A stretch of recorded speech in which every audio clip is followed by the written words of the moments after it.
Okay,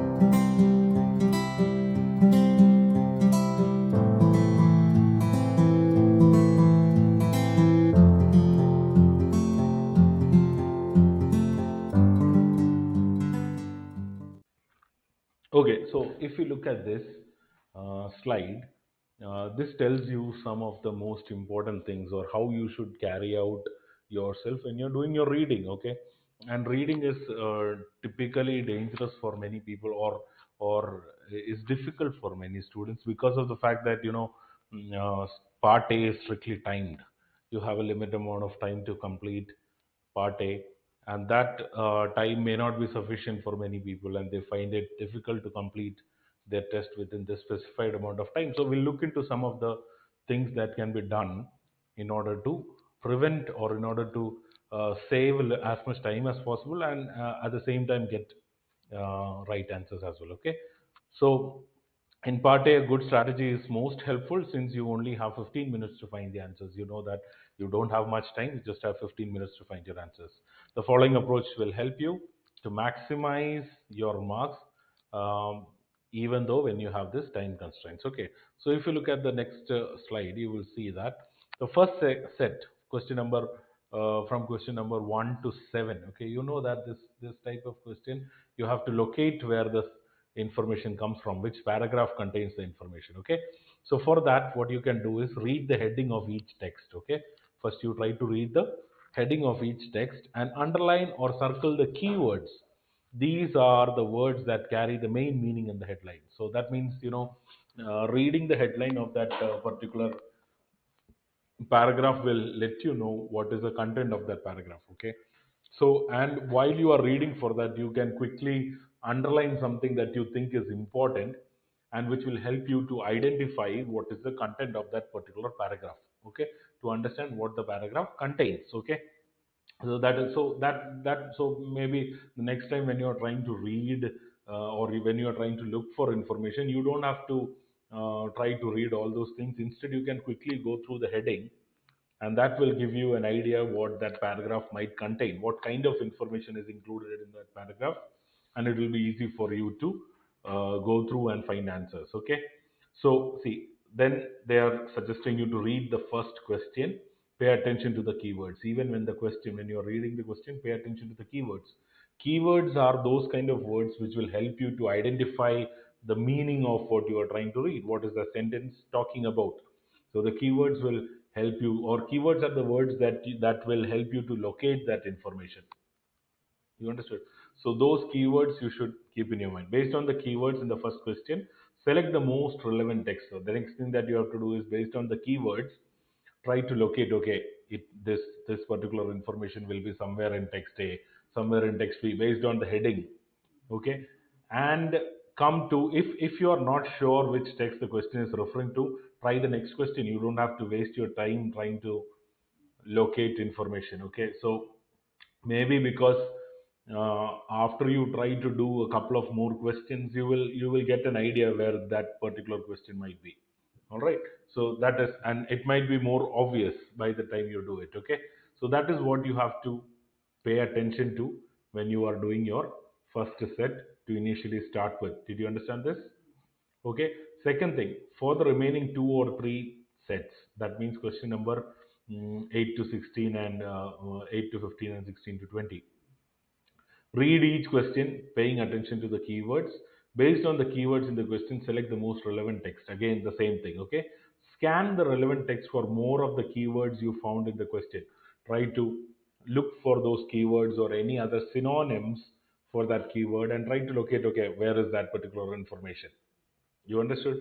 This will lead you to the part of the text that contains the required information. So while scanning, you can confirm which particular area has that information. And that is important for you to know, because unless and until you locate where the specific information is, you will not be able to find the right answer, right? So it's important that you locate where the information is specifically. Some people find the difficulty in locating information, but I would say when you are practicing, try to practice by locating information first of all. Okay, most important of all, if you get stuck, move on. You only have 15 minutes. You know that if you are getting stuck with one particular question, I would very strongly suggest that you should move to the next question rather than sitting on the same question and trying to find out the answer. Because if it is taking a lot of time, there is no point in wasting the time. Maybe by the time you read the next question, you may get the answer for this particular question that you're looking for, right? So there is a possibility for that.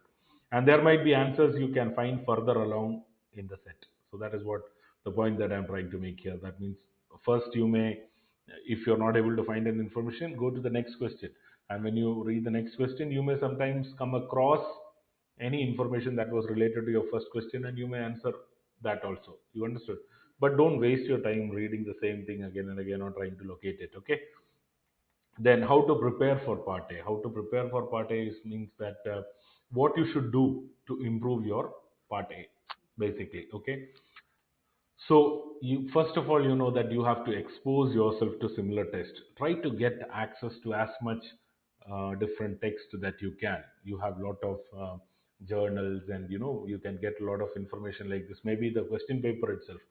Try to read more question papers and try to find out what are some of the common types of matter or common types of paragraphs that are given in text A, B, C, and D usually, and try to read through it and try to make yourself familiar with it, and it will be easy. That will make you familiar with the type of text that usually comes there. Do you understand that? Right? Since part A is focused on candidates' ability to find specific information within the text, it's important to practice reading detailed text as well as skimming and scanning. There is a difference between trying to read for understanding the particular sentence. On the other hand, you have another type of reading which is called as skimming. Skimming means you are not specifically trying to find the meaning of everything that you're reading, but you are reading to locate an information, right? So that is known as skimming and scanning. So you should have good practice on skimming and scanning ability as well as reading for detail ability as well. So these two abilities are going to be helpful when it comes to part A. Okay, the text are all ones that can be found in healthcare workplace. So candidates with work experience may find it a part of the test easier.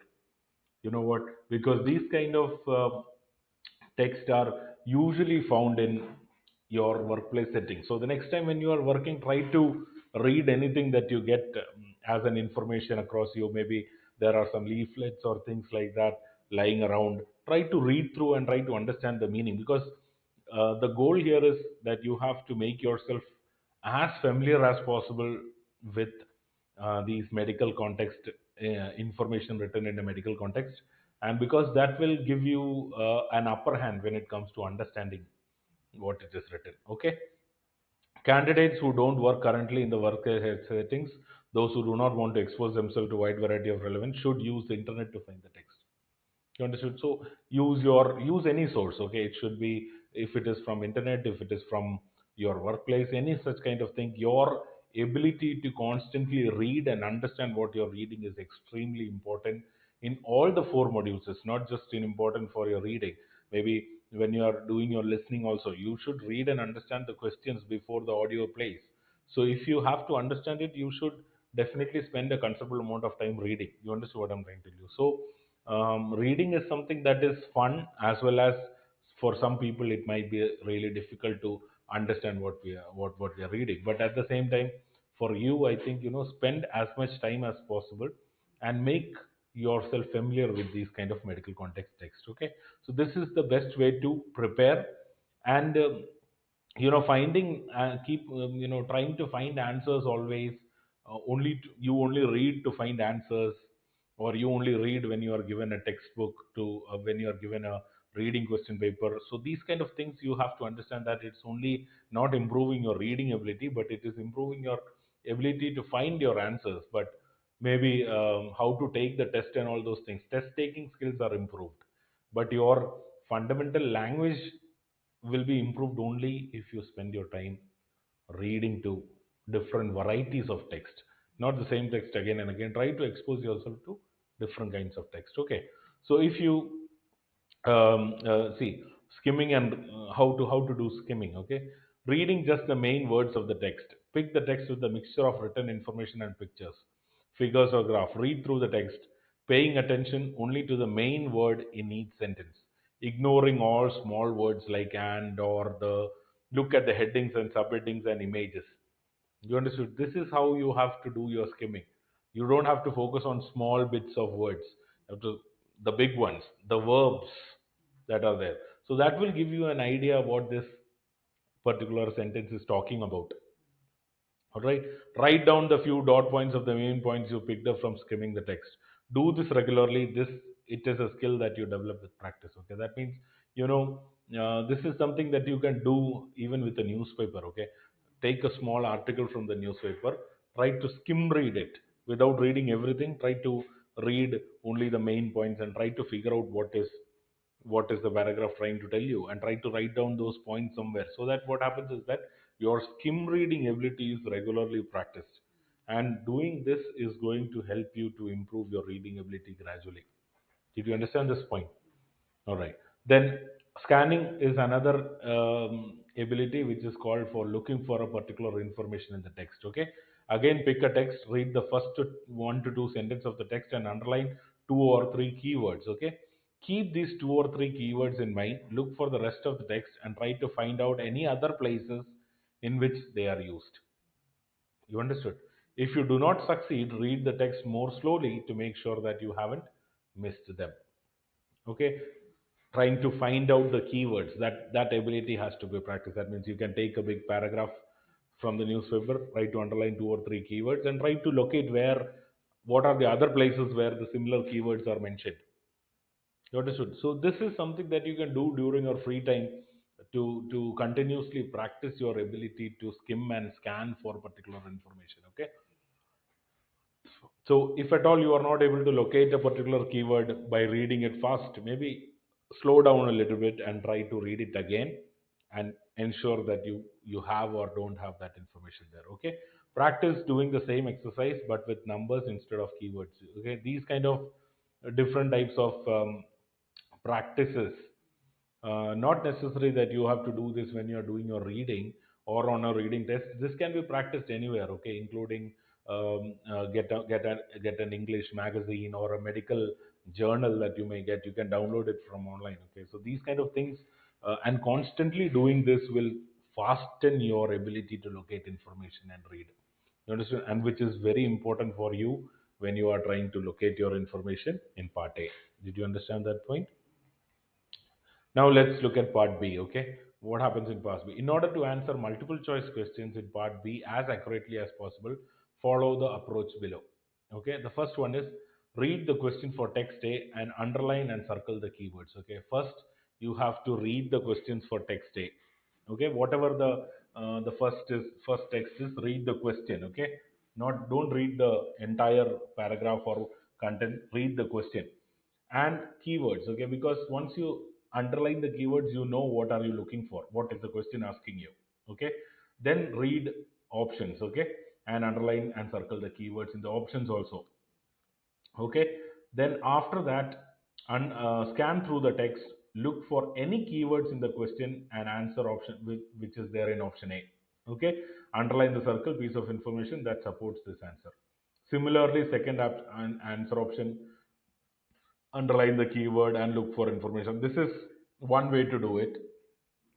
There are the other methods also, like you read the question, then without reading the options, you can directly go to the paragraph to locate that information where that what the question is asking you, and then try to eliminate each option. This is also something that you can practice when you're doing in your when you're doing your part B. All the multiple choice can be approached in that manner. So if you're not able to find one right answer, you can always try to find two wrong answers also, as I told you, right? So finding a wrong answer might be sometimes easy for you than finding the right answer. You understand what I'm trying to tell you? So scan through the text, look for the keywords in each of these options. Repeat this for option C also, and select the answer that is most supporting information throughout the text. You understand? So this entire thing has to be done within a span of 2 minutes approximately, because as I told you, every question, especially in part B and C, you have approximately 2 minutes that you can spend for each question. Okay, so if you are able to find out these, if you are able to finish all these things within 2 minutes, which is actually a considerable amount of time, 2 minutes for each question gives you a lot of time to perform this activity. Okay, so that should be kept on practicing on a regular basis. Whenever you are doing your reading practice, try to read through the options, and until and unless you don't get the answer, even if it is taking more than 2 minutes, I would not suggest you to make a guess and write and go, unless and until you don't find the right answer, which you are confirmed that this is the option. Don't go to the next one. You understand what I'm trying to do? Because that will improve your understanding of what you're reading rather than uh, making a guess. Okay, making a guess is actually not helping you to improve your understanding.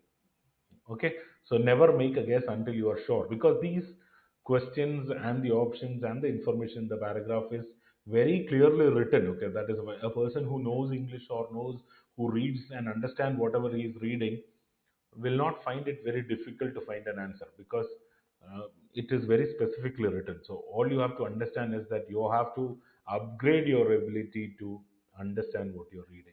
Did you get this point? All right. Then, if you're not sure which part of the text to go to the question, using the following strategy. Remember that the questions move through. Yeah, this is for part C basically. Okay, not for part A. What you see here is for part C. So in part C, what happens? You can use the same strategy, but again, part C, the problem is that sometimes students find it difficult to locate where the information is, because in part C usually you have lot of paragraphs and you have lot of questions. But the good thing about this paragraph and these questions is that the order in which the question appears and the order in which the information is given in the paragraph is somewhat similar. Okay, that means the answer to first question should be somewhere in the initial part of the text. Answer to the second question should be below that. So that is how generally it is ordered. And secondly, most of the time you may find these options questions very specifically telling you about the paragraph which contains the information. You understood? So that should guide you to that particular area where the information is likely to be there. Okay, and based on that, you have to read and understand what you're trying to find out, and eliminate the wrong ones as you did in part B.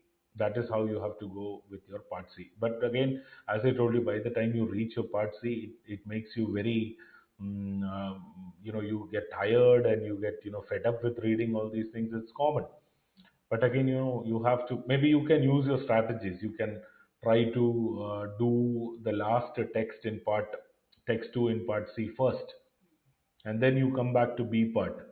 Then you can go back to C part second text also. But keep in mind that you should not spend more than 2 minutes for each text. Okay, remember that the questions move through the text in order, as I told you. Okay, therefore if you use the third paragraph to find the answer for the last question, you will probably need to use a fourth paragraph for the next question.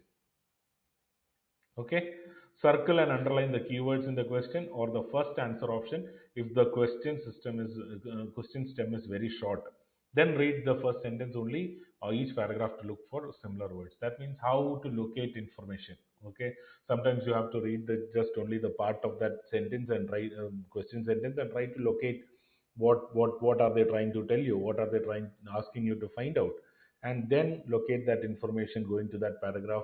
Once you find out, read it properly to understand which option best suits the information given there. Understood?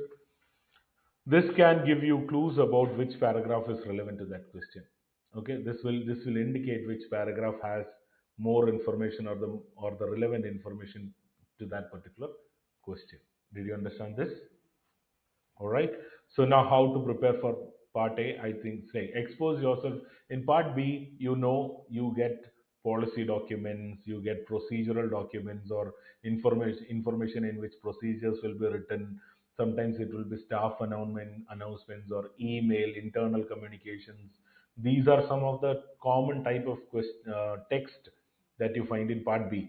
So getting yourself familiar with these kind of things is going to help you to understand that better when you are actually in your examination setup. Okay, practice reading types of text mentioned in part A, namely policies, procedures, staff updates, and announcements on a regular basis. and that will empower you to understand it faster. Okay, expand your vocabulary. Yeah, this is also something that you have to understand, because most of the time students fail to understand the meaning of a particular thing because of the lack of understanding about a particular vocabulary. So while you are practicing, it is a good idea to make a note of any unfamiliar vocabulary that you have come across. For example, while you are reading, you came across a word which you don't know, and you found out the meaning from the dictionary. Hmm?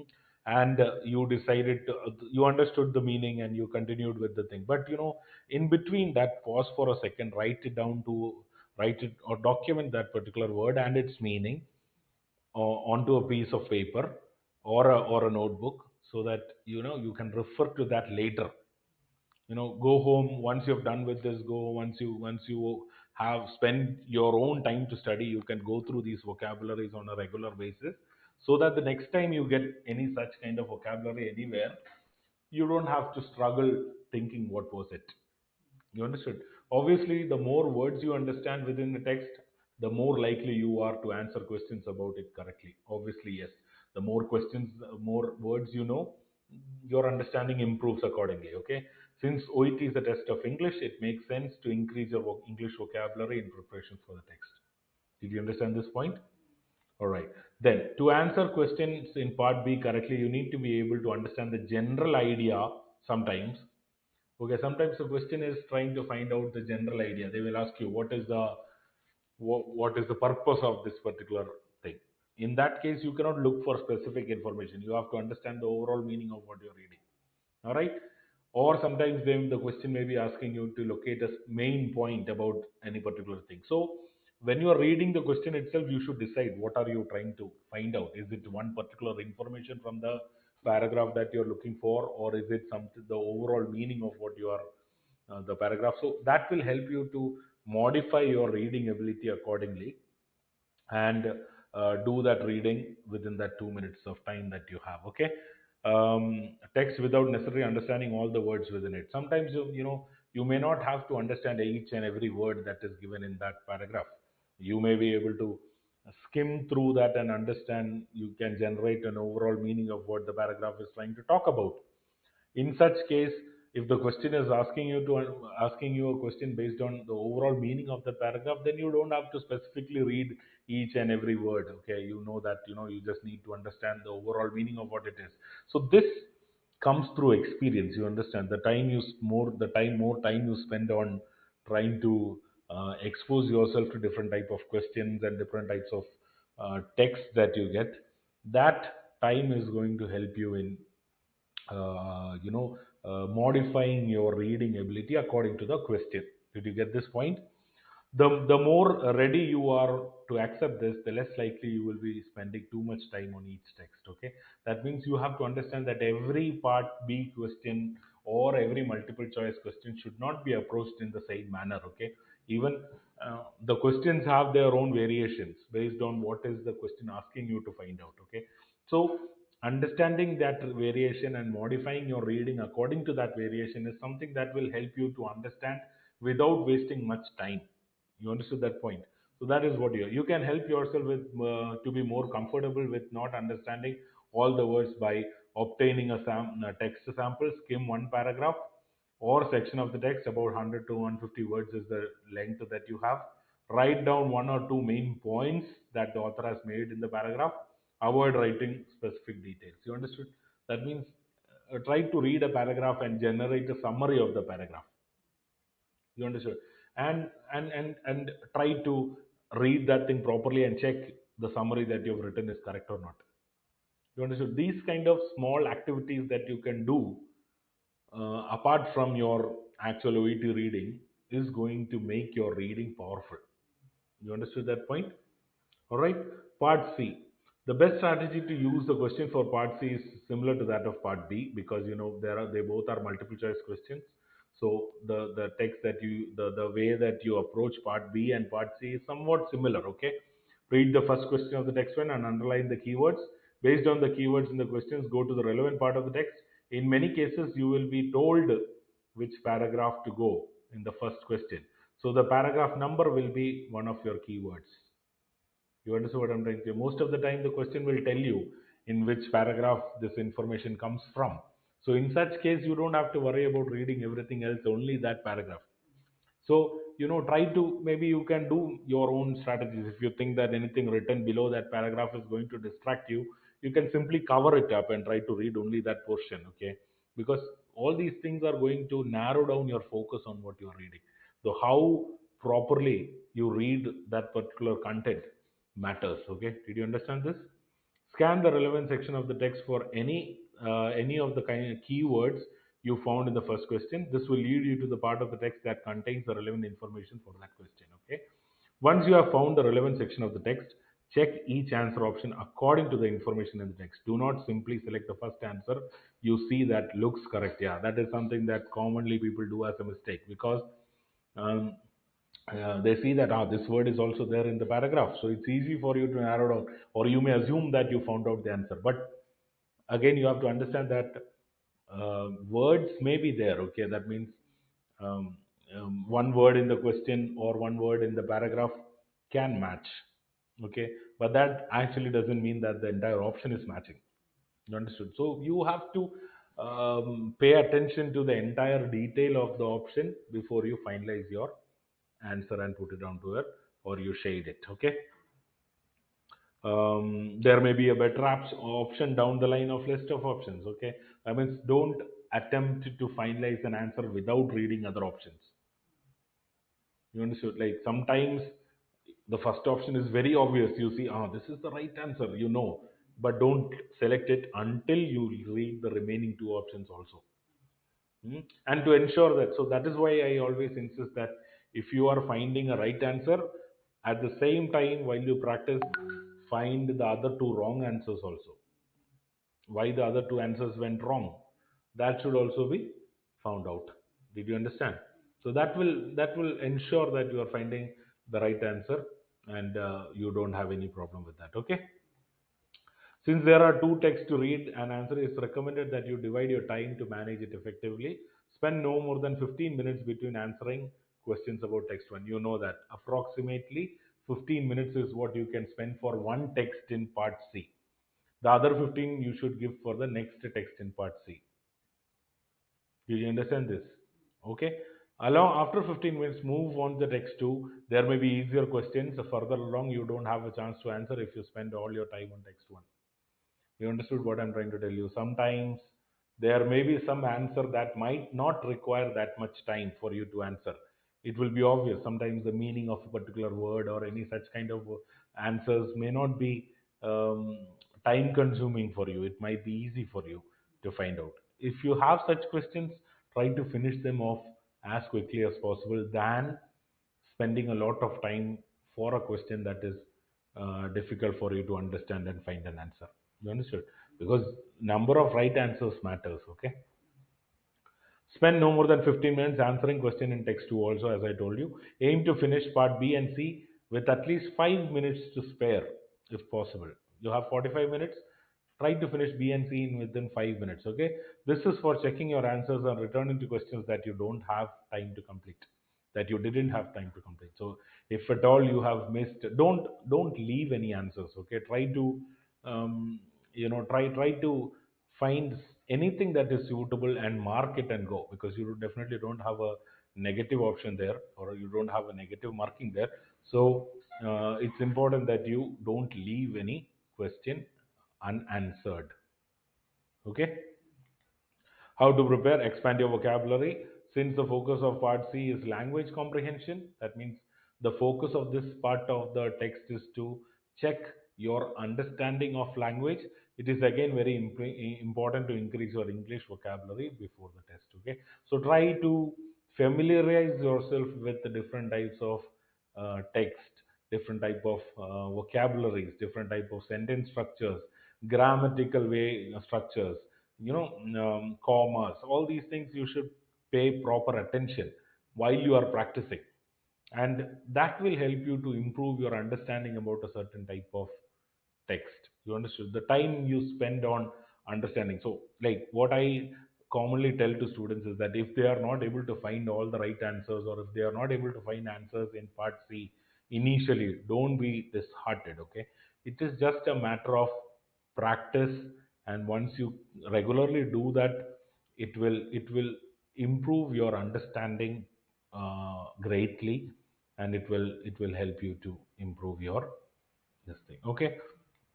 um, yeah, reading, practice reading for opinions and attitudes. Okay, that means sometimes, the question may be asking you to find the opinion of the reader. You know what you mean by opinion of the reader? That means sometimes the question may be asking what is the reader trying to suggest. Okay, so obviously you can understand that it will never be written that the writer is suggesting this. It will not be written in the paragraph. So you might have to understand from the understand the implied meaning of the words or the sentence that they have used. Okay, based on that you have to figure out what is this writer trying to imply, what is this writer trying to point out. Okay, so those kind of factors is something which you have to practice to read for opinions and attitudes. Okay, there is a strong focus in part C on testing whether candidates can accurately identify the opinions or attitudes of the author as well as other people mentioned in the text. Sometimes it will be an attitude of another person, or a scientist, or a researcher. They will ask you to find out, according to this researcher, which of these options are true. So you are specifically looking for the opinion of that particular researcher. You don't have to read everything. You understand what I'm trying to tell you? So that kind of narrow downing that particular information and looking for attitude or opinions are also important to practice when you are doing your part C. It will improve your scores. Okay. Therefore, when you are doing a practice test or reading any other text for study purposes, you should write down at least 1 to 5 points about the opinions or attitude expressed in the text. You understood? This will help you to identify opinions. Okay. The exact number of points you write down will depend on the length and content of the text. Remember that not all opinions or attitudes are stated explicitly. Sometimes implicit information is either unstated or expressed indirectly. So this implied meaning should also be understood. Did you get this point? Okay. To practice identify how to practice an implied meaning. Okay. You can use read the text. You read the passage of the text. Okay. Ask yourself, what do each of the details of the passage have in common? Okay. In your own words, find the common theme among all the details of the passage and the author's point about the theme. Okay. Sometimes, the entire passage will be about the use of e-cigarettes, electronic cigarettes. Okay. So, the author may be talking a lot of different paragraphs about different context or different factors about e-cigarettes. But you know that the common theme is e-cigarette, or the writer is implying that e-cigarette is bad. Hmm? He may be giving multiple examples to say that some people believe that e-cigarette is good, but that is not the writer's opinion. You understood? So trying to identify what are some of the common factors mentioned there, and what is the writer trying to express through these examples has to be understood. You understood? Write short sentences stating that the theme and what the author says about it. So once you finish reading, try to make a summary of what you read. You understood? So these kind of it is difficult to do this. I know that it is time consuming. It will test your patience. It will be difficult for you when you start doing this initially. But if you really want to improve your reading habits, you have to do this. Okay. The shortcuts that you look for may not always be the right way to do it. You understood? Sometimes shortcuts, there are many people who try to attempt this examinations with using shortcuts to find answers, or they look for the first word of a paragraph, then they look for the last word of the question and try to match it and fix on an option. I would say those kind of things are not 100% reliable. Okay, so it's always better. Your proper reading is something that you can believe 100%. Okay, means your understanding, if you improve, no matter what kind of text you get, you will be able to work on it. You understand what I'm trying to tell you? but using a particular strategy or using a particular method to find answers may not always be fruitful. You understood? Keep that thing in your mind. Okay. Then, tips to choosing multiple answers. Yeah, this is important for you to understand because the right approach to multiple choice question is quite important as in part B and C. The following tips will help you. Okay. If you look at the tips, see, be suspicious of absolute answers. What you mean by this is that there are words which gives absolute meaning, complete meaning, like always, will, never. These kind of things are 100% options. Okay, so if you find these kind of thing, always don't select it immediately. Be a little bit suspicious. Okay, because it is highly unlikely that the option will be or the information will be absolute. That means 100% it will happen, always it will happen. These kind of things are because mostly anything that happens in your healthcare professional has some conditions to it always. Okay, you understood? So you can say all the doctors should do this. Obviously that answer is wrong because there could be there may not be any information that everyone should do without considering options. You understood? So that kind of absolute answers has to be dealt with caution. Okay. So yeah, always, will, never. Alternatively, they might be too definite. Okay, like breastfeeding leads to fewer infection in babies. It's a very definite statement. Okay, that means if they are breastfeeding 100% because leads to fewer is a statement saying that 100% it will lead. Okay, but can lead to, might lead to is an option with options in it. Okay. So if you look for will lead to, there is no questions asked. It will 100% it will lead to that. But most of the time the questions may not be like that. Okay. So you have to look for such information with doubt. Okay. Might not be true in all the cases. All right. Then answer the questions according to the information in the passage, not information you know from other sources. Okay, that is important. That means using your personal knowledge to answer a question is not always reliable because sometimes that information will be written in a different manner. All right, and sometimes the words may be different, sometimes the context may be different. So it's not a wise idea to use your personal knowledge to answer questions. Okay, I think you don't do that, but still it's important to keep in mind you have been tested on how well you read and understand, not whether you agree with it or not, whether it is your opinion or not. Do you understand that point? All right. Then pay attention to the words that describe relations. This is also important. That means there are words that describe relations. Okay. Sometimes the answer option will sound correct, but the single word can make it wrong. Okay. This is usually the word describing a relationship between two. For example, see, A shows that B, or A is associated with B. Okay, this is a definite relation between two factors. Okay, but one doesn't necessarily cause the other. Okay, A suggests B is another way possible relation. A implies B. These are possible. Okay, relation between both these A and B is possible. A is more, greater, lesser, less than B. Example, see, look at the example. A diet containing too much food high in sugar has a greater effect on the risk of cardiovascular than fatty food. So here you are comparing between the effect on cardiovascular disease that sugar has as compared to fat. You understood? So the comparison says that sugar has more effect. You understood? So these kind of words should be carefully read to try to see if there is any kind of difference in the meaning when it comes to understanding and when it comes to the options and the text. Okay, A causes B, A leads to B. These are definite relationships. That means if A is there, definitely that can lead to B. That is what the point is.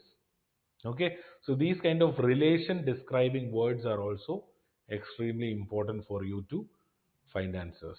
Did you understand this? General tips, some things that you can do generally to find to keep yourself updated. have a spare pen and pencil ready just in case. So if you're not able to, usually they provide you the paper and pencil, and or if at all you don't have it, you should carry it with you. Okay, bring and use a soft 2B pencil. Remember, you cannot use a pen to answer the multiple choice questions of part B and C. Part B and C always have to be marked with a pencil. It's a good idea to bring one or two extra 2B pencils as spares or a small pencil sharpener. Note how to text is organized with subheadings, tables, and diagrams, etc. So before you start finding answer, have generate an idea about the content. All right, write on the text if it helps you. If you think that it is going to help you to understand a particular information, there is nothing wrong in writing on it. Okay, so use your paper and a pencil to but write only those things that will help you to understand. Writing too much will add confusion, you know that. So don't write too much, just write what is necessary. Okay, underlining the keywords and phrases, etc., but don't make it more difficult to you to read by adding too many marks. As I told you, underlining every other word is not going to help you. It is going to confuse you more. All right, when checking at the end, don't make any last minute changes unless you are sure, because that is also something that you have to keep in your mind. That means once you read it in properly and come to a conclusion about answer, don't try to go and read about it again. That will confuse you more and you may choose the wrong option. You understood? So it's better that you read it once, finalize your answer, and do the only the ones that you have left, rather than redoing the questions that you have already done. Okay, good. Then developing your reading skills, you have to spend your time reading as much as possible. You can practice with variety of text to read and all those things, which will help you to improve your understanding and comprehension ability of your reading, which is one of the key factors that will help you to get the right answer when you're doing your reading. Did you understand this point? So maybe this is something that you can read through to understand when you get some time to understand how you can develop your reading skills. Okay, what the instructions for each task is given in the question paper. They give you the information about the topic and the text and tell you what the type of task you have to do. You will complete the writing subtest in two parts. First, you'll be given textbooks. You know that after 15 minutes, part A will be collected, and then they will give you textbook booklet for part B and C. You know this. You'll be able to go back to part. You will not be able to go back to part A even if you finish part B and C early, because they will collect your paper. They will not give access to it. Okay, leave yourself enough time for each part to check your answers. You may write your answers in either pen or pencil for part A. Okay, so let's practice now.